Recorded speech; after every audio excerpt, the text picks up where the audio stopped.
तो दुख जो जीवन के अंदर होता है, दुख का कारण क्या है? मनुष्य के पास दुख ही दुख है, सुख तो है ही नहीं। सुबह उठने से लेकर के रात को सोते तक दुख ही दुख है। क्या दुख है? बेटा ने कहना नहीं माना, दुख। पत्नी ने समय पर खाना पका के नहीं दिया, दुख। कपड़े धुले नहीं मिले तो दुख। समय पर ब्रेकफास्ट नहीं मिला तो दुख। घर पर कोई पैसा मांगने वाला आ गया तो दुख। घर में मम्मी और पापा बीमार हैं, उनकी बीमारी का इलाज हम नहीं करा पा रहे हैं, सबसे बड़ा दुख। उनके पास बैठ करके हम राजी खुशी नहीं ले पा रहे हैं, उससे बड़ा दुख। क्योंकि उन्होंने हमको जन्म दिया है, माँ ने जन्म दिया, पिता ने परवरिश की, पिता ने पता नहीं क्या क्या कुछ किया, लेकिन आज हमारी पत्नी की वजह से उनका एक सर्वेंट रूम बना दिया और उस सर्वेंट रूम में उन दोनों मम्मी पापा को कर दिया। अपने जो बच्चे थे, छोटे छोटे बच्चे, उनको भी दूर कर लिया, क्योंकि वो छींकते रहते हैं, खांसी करते हैं, उनका इन्फेक्शन हमारे बच्चों में आ जाएगा। पत्नी ने कहा कि नहीं, हम इनके पास नहीं भेजेंगे, बच्चे इनके पास नहीं जाएंगे। तो कौन? उधर माँ बाप दुख, उधर पति दुखी, उधर पत्नी कहां से सुखी होगी? दूसरे की आत्मा को दुखाने वाला कभी भी सुखी नहीं रहता। उसको काया से दुख होगा, उसको पड़ोसी से दुख होगा, उसको काम से दुख होगा, उसको अपने बच्चों की शिक्षा से दुख होगा। कहीं ना कहीं पर दुख के अनेकों कारण हो जाते हैं। पड़ोस में किसी से बात नहीं की तो वो कहेंगे अरे बड़ा अपमान में रहता है, बड़ा अपमानी आदमी है। पड़ोस में कोई लड़की है, जवान लड़की गेट पर खड़ी है, तुम वहां से गुजर रहे हो और तुमने उसकी तरफ मुस्कुरा दिया तो क्या होगा? अरे फलाना तो मेरी लड़की को देख करके हंस रहा था, जूता पड़ेगा, जूता बाजेगा। तो हंसने का भी दुख। हंसना कहाँ है, रोना कहाँ है? अभी किसी के यहाँ पर एक बच्चा पैदा हुआ है, बच्चे ने जन्म लिया और आप वहां जाकर के आंखों में आंसू ले आए, रोना शुरू कर दिया, तो दूसरा क्या कहेगा? अरे मेरी सगुन में आकर के इसने तो रोना शुरू कर दिया है, ये तो बड़ा बुरा आदमी है, इसको नहीं बुलाना, इसको जाति से अलग कर दो, इसको गली से अलग कर दो।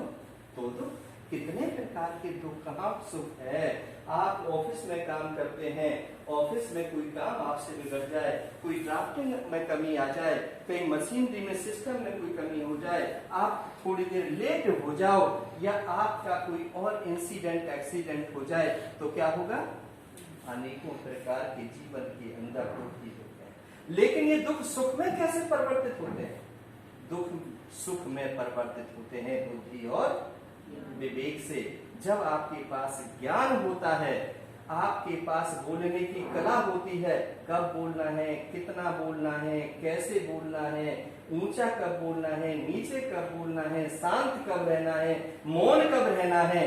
कई बार क्या है कि सीनियर अफसर है, बोल रहा है और आपने गर्दन नीचे कर ली। जब आप चले जाओगे ना, उसको महसूस होगा मैंने बड़ा गलत किया, देख कितना अच्छा आदमी है, सामने गर्दन भी नहीं उठाई, जवाब भी नहीं दिया। जब एहसास होगा फिर वो बुलाएगा, बुला के लाओ रमेश को, सुनीता को, अनीता को। अरे फिर कहेगा कि मेरे से गलती हो गई, मैंने आपकी आत्मा को बड़ा दुख दिया है। हर आदमी रोटी खाता है, कपड़े पहनता है, हर आदमी को पता है कि मैं किसको दुखी कर रहा हूँ, कौन मेरी वजह से दुखी हो रहा है और किसको मैं सुख पहुंचा रहा हूँ। यदि आप बुद्धि और विवेक से काम लेते हो तो किसी भी पल दुख आपके पास में नहीं आएगा, आप उसे सुख में बदल दोगे। जो भी आपसे उम्मीद करता है, यदि आपको बात करनी आती है, यदि आपको बात का जवाब देना आता है, मीठा बोलना है, कब बोलना है। कोई दुखी आदमी आया, आपने उसके आंसू पहुंच दिए, भाई साहब चिंता मत करो, देखो आपके कितने बेटे हैं? 3, उसमें से कितना मरा? 1। अरे मेरे तो 1 ही था और 1 भी वो रोड एक्सीडेंट में मारा गया, आज तो मेरे कोई नहीं है। तो सुख दे दिया ना हमने। किसको सुख दे दिया? तुम्हारे तो 3 थे, 3 में से 1 गया है, 2 तो तुम्हारे पास में है, मेरे तो 1 ही था और 1 भी रोड एक्सीडेंट में मारा गया, मैं भी तो जी रहा हूं। तो क्या कितनी बड़ी बात कह दी आपने, उसको सुखी कर दिया। ऐसे ही अनेकों, जैसे कि किसी के पास में कोई दुख आता है, तकलीफ आती है, उसको मोटिवेट करना है, उसके दुख को कम करना है, उसके आंखों के आंसुओं को पोंछना है, तभी जाकर के आपका आत्मसम्मान बढ़ेगा, समाज में सम्मान बढ़ेगा, समाज के लोग आपको सम्मानित करेंगे, रेस्पेक्ट देंगे, लाइकिंग होगी और आप एक सम्मानित जिंदगी जीएंगे। राइट? तो इस प्रकार